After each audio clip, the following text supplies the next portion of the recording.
'n nuwe boek in die Bybel en ons begin kyk na die boek van die Rigters, kom bid ons en vra Here dat U ons sal seën, dat U ons harte sal oopmaak vir U woord, en Here dat U dit ook sal gebruik om ons te kom verander, te vernuwe, nuwe krag te kom gee, en dat U ons kom opbou, en dat U ons sal kom seën, ook in hierdie boodskap vandag, in Jesus se wonderlike en heilige naam. Amen. Nou, dit is eintlik baie toevallig. Ek het laasweek klaargemaak met die boek van Josua en terwyl ek nou besig was met my voorbereiding, het ek ook by myself gedink, wat gaan ons volgende? Want gaan ons volgende beweeg? En ek het gesê, hoekom nie net aangaan met die boek van Rigters nie? So ons gaan vandag aan met hoofstuk 1 van Rigters. So nou moet ons weer onthou wat het gebeur. In Josua, die laaste hoofstuk, het Josua vir hulle gesê, ek en my huis ons sal die Here dien, en hy het gesê, ons gaan God kies, ons gaan God volg, en na dit het hy gesterf. So hier kan ons duidelik weer sien, hier is hierdie volk en hulle is besig om op 'n plek te staan en hulle vra hulle self eintlik af, wie gaan die volk kom lei? Wie gaan nou die voorste sitplek kom inneem? Wie gaan nou die een wees wat vir ons die priester, die profeet, die leier van hierdie volk gaan word? En dat ons eintlik kan sien dat die Here gegaan het en nie nou iemand uitgekies het nie, maar eintlik een van die stamme uitgekies het om hierdie volk te kom lei. So, God stel vir Juda aan, Rigters 1 vers 1 en 2, en na die dood van Josua, die kinders van Israel, die Here geraadpleeg en gesê, wie van ons moet eerste optrek teen die Kanaaniete om teen hulle te veg? En die Here het geantwoord en vir hulle gesê, Juda moet optrek, kyk, ek gee die land in sy hand. Nou wat vreeslik interessant is, as jy eintlik gaan kyk, dan sien jy dat Juda speel 'n ongelooflike belangrike rol in die geskiedenis van die Bybel. En eintlik kan jy daarna gaan kyk, dat ongelooflik baie mense het uit die stam van Juda uitgekom, en Dawid het selfs uitgekom, Jesus was later selfs bekend uit die stam van Juda uit, as ons verlosser en saligmaker. Met ander woorde, daar is 'n baie groot geskiedkundige en geweldige belangrike rol wat hierdie stam gespeel het. As jy terug sou gaan na Genesis 49 vers 8 tot 12, dan sien jy baie duidelik. Hy sê, Juda, jy is dit, jou sal jou broers loof, jou hande sal op die nek van jou vyande wees, voor jou sal die seuns van jou vader hulle neerbuig. Juda is die jong leeu van die roof af, het jy opgeklim, my seun, hy buig hom, hy gaan lê soos 'n leeu en soos 'n leeuwin, wie sal hom opjaag? Die scepter sal van Juda nie wyk nie, nog die veldheer staf tussen sy voete uit, totdat Silo kom, en aan hom sal die volke gehoorsaam wees. Hy maak sy jong esel vas aan die wingerdstok, en vul van sy eselin aan die edelste wynstok. Hy was sy kleed in wyn, en sy gewaad is druiwe bloed. Hy is donkerder van oë as wyn, en witter van tande as melk. Dit is die profesie wat gespreek was oor Juda, oor die dag toe hy geseën was, toe sy vader na hom toe gekom het, en 'n seën oor elkeen van sy kinders gespreek het, en as jy eintlik na dit gaan kyk, is dit nou eers wat dit in vervulling kom. Dit het nie na die seun Juda toe gegaan nie, maar dit het na die stam Juda toe gegaan, en die Here het 'n opdrag vir hulle gegee om te sê, julle moet die volk kom lei, julle moet begin 'n oordrag voer, julle moet die Kanaaniete verwyder en die res van die land gaan inneem, julle is die rigtingwyser van die volk. Dit is eintlik wat mense hier kan gaan sê. Maar soos ons weet, was Juda nie altyd gehoorsaam nie. Hulle het baie goed begin, hulle het baie sterk begin, hulle het die volk gelei, hulle het die Here gedien, hulle het God behaag, hulle was gehoorsaam gewees, maar daar het 'n tyd en 'n plek gekom, wat hulle wegbeweeg het van God af, en wat hulle nie meer getrou en gehoorsaam was aan die Here nie. Hier is net 'n paar voorbeelde, hulle het nie die land volledig ingeneem nie. Met ander woorde, die Here het vir hulle gesê, dat alles wat julle sien, alles wat voor julle is, moet julle inneem, moet deel van die Israelitiese volk se besitting word, en julle moet elke stad en elke Kanaaniet en alles wat daar is, moet julle verwoes, daar mag niks oorbly nie. En hulle het nie alles ingeneem nie. Daar's dele wat hulle gelos het, daar's dele wat hulle eenkant geskuif het, en wat hulle net nie ingeneem het nie. Daar is afgoderry en geestelike afvalligheid wat hulle ingebring het. As jy deel van hierdie boek van Rigters gaan kyk, dan kan jy eintlik sien hoe hulle self oopgestel het, en hoe hulle die Kanaanitiese en die afgode van die land geneem het en begin aanbid het. Hierdie mense het eintlik wegbeweeg van God af. Hulle het nie volhard in die verhouding met God wat hulle moes nie. Die sonde van koning Manasse. Juda ignoreer die profete, ballingskap in Babylon, en daar's nog 'n klomp wat jy na kan kyk. So hier's net 'n paar voorbeelde wat ek kom wys, maar as jy eintlik na hierdie gaan kyk, dan kan jy baie duidelik sien, Josua het gekom en vir hulle gesê, julle moet kies wie julle moet dien. Die hele volk het 3 keer uitgeroep in Josua 24 en gesê, ons sal die Here dien. Josua sterf op die hoogtepunt en sê, ek en my huis, ons sal die Here dien. Juda kom in en hulle sê, ons dien die Here, ons gaan hom volg, ons gaan doen wat hy sê, ons gaan gehoorsaam wees, maar nie lank in die boek in nie, kry alreeds dat hierdie mense begin om te sê, ek wil nie hierdie doen nie, ek wil nie die Here dien nie, ek wil op die troon wees en ek wil my eie lewe hê. Dis die grootste probleem wat met mense vandag reg oor die wêreld gebeur, is ons sê ons sal die Here dien, ons kies om hom te dien, ons kies om hom te volg, ons kies om hom te behaag, maar op die einde van die dag gaan ek en jy na 'n plek in ons lewe toe, wat ons sê, maar ek wil op die troon sit, ek wil in die mag wees, en ek wil in 'n regering staan van my lewe. En as jy gaan kyk na hierdie boek van Rigters, dan kan jy eintlik baie duidelik sien dat daar vir ons 3 dinge baie sterk uitgewys word. Nommer 1 was dat hierdie volk moes gesê, ons gaan by God staan. Juda is uitgekies, Juda is aanbeveel om in gehoorsaamheid God te dien en die leierskap te doen. Maar hulle het gekies om in sonde te val. Die tweede eienskap wat ons na gaan kyk, raak eintlik baie interessant. En ons sal nou wys, ek wil net weer klem op lê, Dawid kom uit die stam van Juda uit. Nou Dawid selfs, as die koning, as die profeet, was ook bekend vir sy sonde.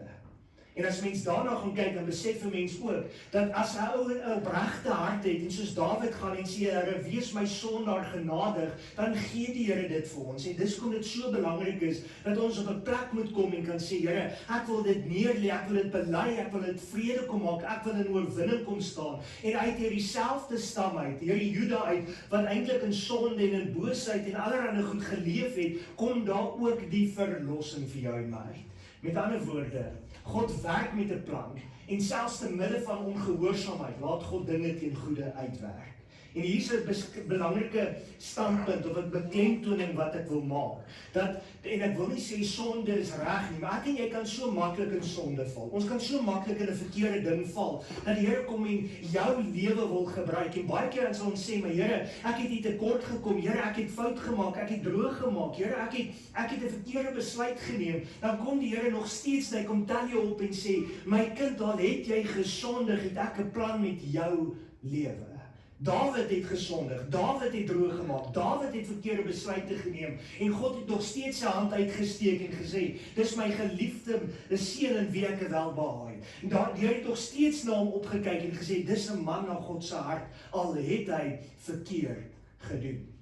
En dis die groot realiteit, dit beteken nie, jy kan net in sonde leef nie, dit beteken nie, jy kan net aanhou en aanhou in boosheid, dit beteken waar jy geval het, en waar jy berou getoon het, kom die Here en hy kom tel jou op, en hy kom sê vir jou, dis nie verlore nie, ek het nog steeds 'n plan met jou lewe.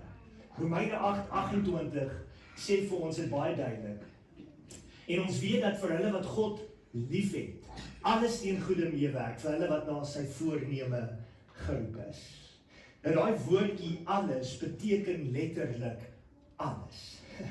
Dit wat jou seermaak, dit wat jou knak, dit wat jou breek, dit wat jou verneder, dit wat jy dink was jou grootste humiliation, jou grootste fout ooit in jou hele lewe, kan God gebruik en sê, dit kan tot seën wees vir 'n ander een. Met ander woorde, ander kan leer uit jou foute uit, jy self leer en groei uit jou foute uit. En daarom as ons gaan kyk na Juda, was nie net alles in hierdie volk sleg gewees of in hierdie stam nie. Die Here het nog steeds in 'n plan gewerk en gesê, te midde van hulle foute het hy 'n verlossingsplan en het hy vir Jesus uit Juda uitgebring, die leeu van Juda. Gedeeltelike gehoorsaamheid lyk soos gehoorsaamheid, maar dit is nie. Ons kan in God se plan wees, maar steeds halfhartig leef. En dis die grootste gevaar wat voor jou en my staan. Hier is Juda, hulle is uitgeroep, hulle is uitverkies, hulle dien God, hulle volg God, maar hulle is halfhartig daarin, want hulle wil op die troon sit van hulle lewe. En dit beteken dat jy eintlik nou op 'n plek is, ons laasweek vir mekaar gesê het, jy kan nie lou of warm wees nie, jy moet yskoud of warm wees. As jy lou is, gaan jy uit die mond van die Here uitgespieg word. Die woord sê vir ons baie duidelik. Daarom is dit so belangrik dat ons nie op 'n plek kan wees en sê, ek dien God, maar ek is net halfway daar nie. You need to be all in. Is jou alles op die altaar van die Here. In die tweede plek, in hierdie hoofstuk, lees ons iets verskrikliks interessant. God breek magte. Rigters 1 vers 7. Daarop sê Adoni-Besek, 70 konings, my afgekapte duime en groothoorn het onder my tafel krummels opgetel, soos ek gedoen het, so het God my vergeld. En hy het hom na Jerusalem gebring, en daar het hy gesterwe. Nou as jy eintlik na hierdie gedeelte gaan kyk, dan sien jy, hierdie Adoni-Besek was 'n man gewees wat eintlik magsbehet was. Die simbool wat hy hier gedoen het, is hy het 70 konings gegryp, hy het hulle duime afgekap en hulle groottone afgekap. Die oomblik as jy iemand se duim afkap, wat gebeur? Hy het nie meer krag in sy hand nie, hy kan nie meer greep hê op iets nie, hy kan nie 'n wapen vashou nie, hy's magteloos in sy hande. Met ander woorde, hy het 70 konings se mag gebreek. 70 konings het hy verneder, dat hulle geensins meer kan veg nie, geensins meer oorlog kan voer nie, geensins meer 'n swaard kan vashou nie. Dan het hy verder gegaan en hulle groot tone afgekap. Het jy geweet as iemand se groot toon afkap, gaan daai persoon se balans heeltemal uit wees? Hy gaan val, hy gaan struikel, hy gaan nie lekker kan hardloop nie. Met ander woorde, hier kan jy jouself indink, die 70 konings gewees, hulle duime is afgekap, hulle tone is afgekap. Met ander woorde, hierdie mense het geen mag, geen balans, hulle kan nie meer veg nie, hulle is totaal gebreek, en hierdie man het laat hulle krummels onder sy tafel uiteet, want hulle was magteloos gewees. Hy was in magsbevel. Hy het gedink, hy is groter, hy het gedink, ek is die man wat die oorwinning kom gee. En hier kom God en hy kom doen iets aan hierdie man, en laat hy presies dieselfde oorkom wat hy na 70 konings gemaak het. Hulle kap sy duime af, hulle kap sy tone af, en hy sê, so het God my vergeld, en hulle het hom na Jerusalem gebring, en daar het hy gesterwe. En hierdie is eintlik vreeslik interessant as jy na het gaan kyk, dis 'n waarheid vir ons, kyk gou hier. Geen mag wat teen God staan, hou vir altyd nie. Geen mag wat teen God staan, sal enige tyd teen God kan standhou nie. En dis die realiteit van die lewe, en dis waarvoor dit so versigtig moet wees, dat as ek en jy terugval in sonde, terugval in boosheid, terugval in die ou mense lewe, en dat ons nie moet dink, dis ek wat oulik is, of dis ek wat so goed is nie, want jy gaan gebreek word deur God se krag, en God se glorie, en God se autoriteit.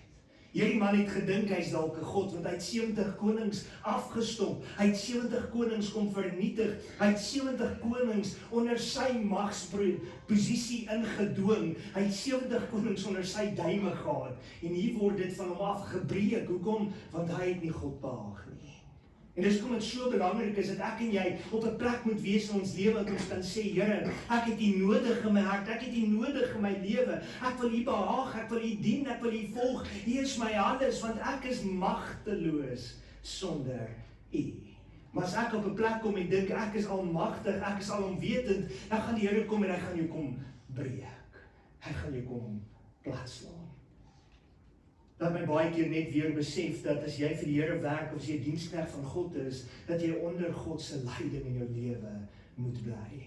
Dit is so maklik dat jy jou tas kan pak en sê, ek is klaar en ek gaan, en dan beweeg jy buite die wil van God, en jy sal gebreek word. Hoekom? Want jy die mag en die autoriteit van God wegbeweeg. Jy moet by God wees. God bring geregtigheid, trots, sonde en menslike mag word uiteindelik gebreek. In die Nuwe Testament sien ons hoe Jesus die mag breek deur die kruis. Ek en jy sien dit so, dat die wêreld se magsbeheerder, die wêreld het gesê, hulle is in beheer, en hier kom die Here, en hy kom breek die mag van dood, die mag van siekte, die mag in elke opsig op jou lewe, eenvoudig deur die kruis van Jesus Christus.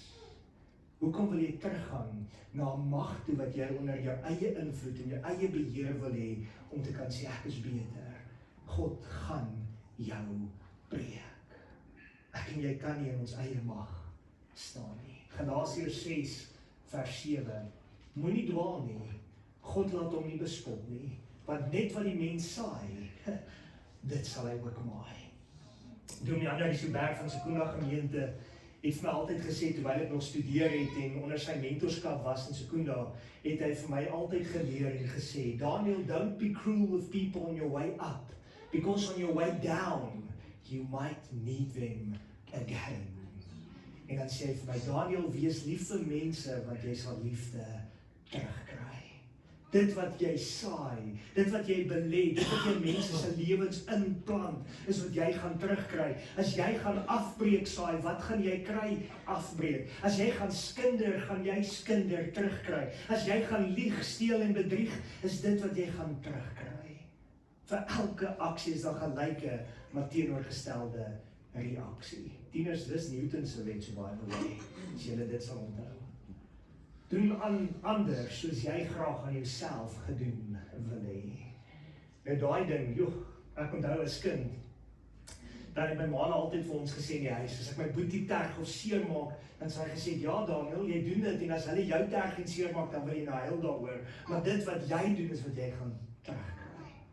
Dit gebeur so maklik, dat ons sê, maar hulle mag dit nie aan my doen nie, maar ek mag dit aan ander doen. Nee, 'n mag wat teen God is, sal gebreek word.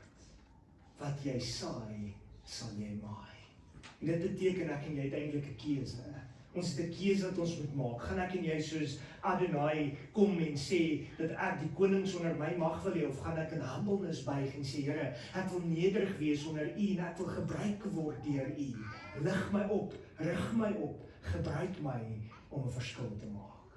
Maak my 'n bron van liefde vir U. Ons derde punt, God gee genade. Nou as jy in hierdie hoofstuk gaan lees, dan sien jy toe hulle praat van 'n stad met die naam van Bethel, en wat eintlik voorheen genoem was Lus. Nou ek weet nie gou of jy 'n bietjie agtergrond gee. Die man van Bethel, wat die stad was vroeër genoem Lus, en Bethel beteken huis van God. Maar luister wat dit Lus beteken. Lus beteken terug na die ou lewe, 'n lewe sonder God. Met ander woorde, hierdie stad is eintlik 'n beeld van 'n keuse wat gemaak moet word. 'n Stad wat van gepraat word om te sê, gaan jy 'n huis van God wees wat God dien en behaag, of gaan jy 'n stad wees van lus, 'n stad wees wat teruggaan na jou ou gewoontes, jou ou sonde, jou ou natuur. Dis die keuse wat voor in jou en my staan. En as ons hierna gaan kyk, en sien ons in Rigters 1:22 tot 26. En die huis van Josef, hulle het ook opgetrek na Bethel, en die Here was met hulle. En toe die huis van Josef Bethel laat bespied, maar die naam van die stad was tevore Lus. Sien die spioene 'n man uit die stad uitkom, en hulle sê vir hom, wys ons tog 'n plek om in die stad in te kom, dan sal ons jou 'n guns bewys. As jy teruggaan na die boek van Josua, dan sien jy, daar was gespreek en gesê van die Rahab die hoer, en Rahab wat die serp of die rooi lak moes uitsit by die venster, Rahab wat vir die soldate laat wegkruip by die twee spioene, Rahab wat hulle bewaar het en gesê, wees my net genadig, geef vir my net 'n kans en red my in my huis. En sy het gesê, want sy weet daar's net een God. Dis die groot verandering, die groot kontras wat tussen hierdie twee hoofstukke eintlik is, of die twee boeke is. Hier's 'n man met presies dieselfde geleentheid. Hulle sê vir hom, wys ons hoe ons die stad kan inval, wys ons hoe ons die kan inbeweeg, en ons sal vir jou iets goeds doen. Met ander woorde, hy kan die genade van God kry, hy kan in verhouding met God staan, maar hy staan voor 'n keuse wat hy moet maak. Vers 25. Hy wys hulle toe 'n plek om die stad in te kom, en hulle het die stad verslaan met die skerpte van die swaard, maar die man en sy hele geslag het hulle laat gaan. Met ander woorde, hy kry genade, hy kry vryspraak, daar word vir hom vergifnis gegee om te sê, ons sal jou nie doodmaak nie, ons sal jou nie vervolg nie, jy's vry, gaan, kies wie jy wil dien. En die man kies. En hy het na 'n land van die Hetiete en hy het 'n stad gebou en dit Lus genoem. Dit is sy naam tot vandag toe. Wat staan voor hierdie man?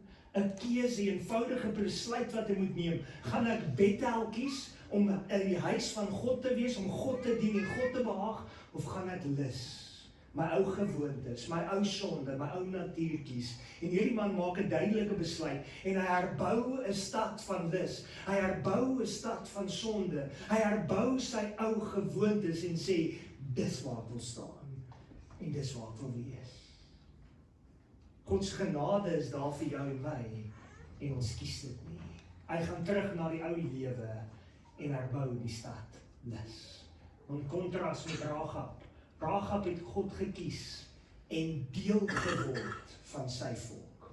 Dink mooi daaraan, Rahab die hoer word so uitgekies, dat uit haar nageslag uit word Jesus eintlik gebore, uit die stam van Juda uit.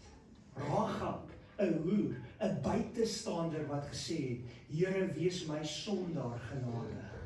Sy word deel van die familie van Juda. Hierdie man het dieselfde geleentheid, dieselfde genade, dieselfde keuse om te maak. En wat sê hy? Nee, ek kies nie God nie. En die gevolge is terug na die ou gewoontes, terug na die verkeerde. En hy sê, ek sal hierdie oorlewing kies in my ou lewe. Elkeen van ons moet daagliks hierdie keuse maak. Elkeen van ons staan daagliks op hierdie plek waar die boek van Rigters afspeel om te sê, gaan ons Juda volg in die gehoorsaamheid van God, of gaan ons hulle volg in die ongehoorsaamheid van God? Die eerste plek. Die tweede plek, gaan ons doen soos wat hierdie man gedoen het, Adonai, gaan ons 70 konings doodmaak en hulle mag van hulle verwyder? Gaan ons die hele tyd probeer in ons eie mag en autoriteit staan, of gaan ons buig onder God se gesag? En in die derde plek, gaan ons die keuse maak om te sê, ek kies om God te volg, of ek kies om die sonde te bly. Dit is moontlik om God se genade te ervaar, maar nie in verhouding met hom te leef nie. Luister mooi na hierdie stelling. Dit is moontlik om God se genade te ervaar. Hierdie ou het sy genade ervaar. Hy is vrygemaak, hy het vrygekom van die swaard af, en hy het ook getuig en gesê hoe wonderlik dit was, en hoe goed dit was, en hy het oorwin en hy het geleef, maar hy leef nie in die genade van God nie. Hy leef nie in 'n verhouding met God nie. En vandag kry ons dit so maklik, dat daar soveel mense is, wat keer op keer gaan bid het, en gesê, Here, help my, Here, wees my genadig, Here, kom wees net met my, en hulle ervaar die genade van God, maar hulle kies nie 'n lewe wat veranderd is nie, hulle bly in sonde, hulle bly teruggaan na die ou goed, hulle bly terugval in die ou gewoontes, en die Here kom sê vir ons, dat ek en jy moet klaar maak met die ou lewe. Ons kan nie meer deel van die ou lewe wees nie. Dis hoekom hy vir ons sê in sy woord, dat die ou ding het verbygegaan, kyk, alles het nuut geword. Jy moet verander. Jy moet nuut wees. Luister gou na hierdie woorde van hierdie lied, as jy lees in aanval. There was a moment. It felt like everything ended. But what I thought was final was only the beginning.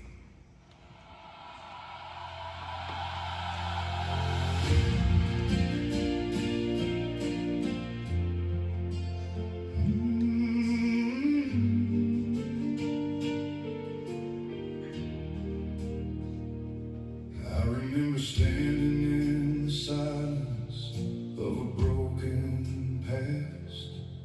Every step behind me felt like it would be my last. I had buried dreams in places I could never go, and the weight of every failure felt too strong to hold. I was staring at a future that had closed its doors. Every prayer I tried to whisper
wasn't over, it wasn't done. What looked like loss had just begun. Death lost its grip on me, couldn't hold my story down. What was buried in the night came alive when grace was found. Death lost its grip on me, chains fell at his name. I walked out of the shadows when he called me from the grave. I thought I was gone, I was lost, but his love broke through it all. Death lost its grip on me.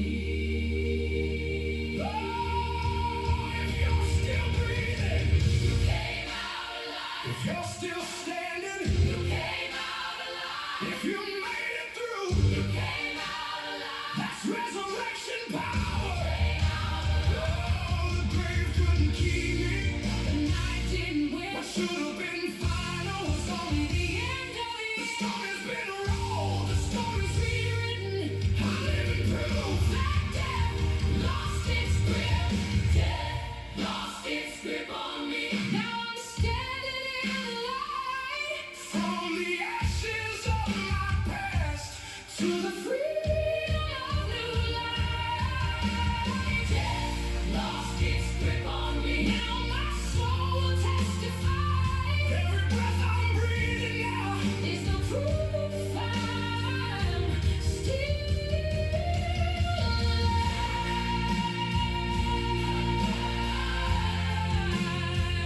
It lost its hold. It lost its hold. I'm free.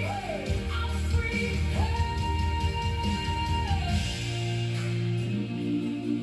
What you thought was over, God was still writing. And what tried to hold you didn't win.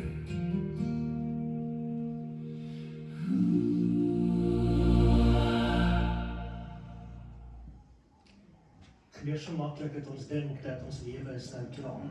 Dat ons dink dat ons nie meer toekoms het nie. Dat ons dink dat ons nie kan vorentoe gaan nie, maar God sê vir ons, death has lost its grip on you. En ek en jy kan 'n besluit maak om te sê, ek wil God dien, ek wil God waag, ek wil God volg. En as ons daai besluit neem, kan ons die toekoms van ons lewe bepaal. Jy het dalk gedink by jouself dat jy het nie die vermoë om die toekoms te beheer nie, maar eintlik het jy. As jy saam met Jesus stap, is daar vir jou oorwinning. As jy saam met Jesus leef, is dit 'n new beginning van jou lewe. En al wat jy moet doen is net sê, Here, ek kies U. Ek kies om U te volg. Ek sluit af met die volgende woorde. God se plan, God se krag en God se genade kom alles saam in Jesus, maar jy moet kies hoe jy gaan reageer. Alles wat jy nodig het, alles wat jy moet ontvang van ons verlosser en saligmaker af, het hy reeds vir jou kom gee. Jy moet net kies, wat gaan jy met dit maak? Dan kan jy op 'n plek kom wat jy kan sê, it's a new beginning. En dan is dit nie 'n donker, duister, verlore einde nie, maar 'n nuwe begin saam met Christus, 'n nuwe pad. En jy is nooit te oud of te jonk vir 'n nuwe begin nie. God se begin is groot en heilig en is 'n amazing plek om te wees. Laat toe dat God jou optel en dat hy jou verander. Kies Bethel, die huis van God, nie lus die ou lewe. Kom ons bid saam. Here, ons kom sê vir U dankie. Dankie dat ons vandag net weer kan besef dat U vir ons soveel keer 'n keuse kom gee in die woord. Here, dankie dat ons kan leer uit praktiese boeke uit, soos Rigters en Josua, en dat ons kan sien hoe die mense verkeerde besluite geneem het, en hoe hy nog steeds genade op genade getoon het, en hoe hy nog steeds die plan bewerk het om vir ons deur dit alles verlossing te kom gee aan die kruis. Daarom kom bid ek en vra ek, Here, dat U ons sal kom optel, dat U ons sal kom vertroos, dat U ons elkeen sal kom versterk. U weet die pyn wat ons hart is, U weet die seer wat ons dra, U weet van hoe donker die lewe party daar is, en dat ons vaskyk en dink dat die dood het hou vas op my, en dat my lewe eintlik net dood is, en niks positief nie. Maar eintlik staan ons aan die begin van iets nuuts, 'n wonderlike lewe saam met U.